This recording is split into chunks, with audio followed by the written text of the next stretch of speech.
வணக்கம். நம்மளை யாராவது காயப்படுத்துனாங்கன்னு வச்சுக்கோங்களேன், ஒன்று வார்த்தையால் காயப்படுத்துவாங்க, இல்லது அவங்க செயலால் காயப்படுத்துவாங்க. இந்த மாதிரிலாம் நடந்தால் என்ன பண்ணுங்க, அதை மனசுலேயே வச்சு வெம்பி வெளியே சொல்ல முடியாமல் அப்படி உட்காந்து கஷ்டப்படாதீங்க. ஏன்னா என்னோட குணம் அப்படி. ஆனால் நான் அனுபவப்பட்டிருக்கேன் சில டைமுங்களில். அதனால நமக்கு வியாதி இல்லாமல் இருக்கலாம், ஆனாலும் என்ன பண்ணோம், ஏதோ பெரிய வியாதி நம்ம உடம்புல வந்த மாதிரி ஒரு ஃபீலிங்கை நம்மளால் உணர முடியுது. அப்படி நம்மளை என்ன பண்ண அப்படி ஒன்று நம்மளை அப்படி கஷ்டப்படுத்துனாங்கன்னு வச்சுக்கோங்க, ஒன்று ஒரு ரூமுக்குள்ளே போய் கதறி அழுதுருங்க.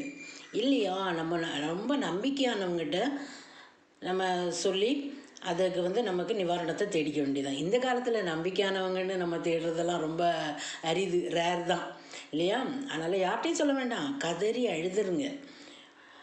அதனால் என்ன பண்ணுங்கள், மற்றவங்கள ஒன்று காயப்படுத்தாமல் இருங்க.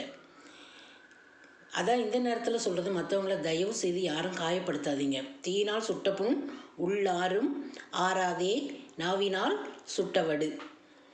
ஒன்று மற்றவர்களுடைய காயத்துக்கு நம்ம கட்டுறவங்களாக இருக்கணும், அல்லது மற்றவங்கள காயப்படுத்தாதவர்களாக இருக்கணும்.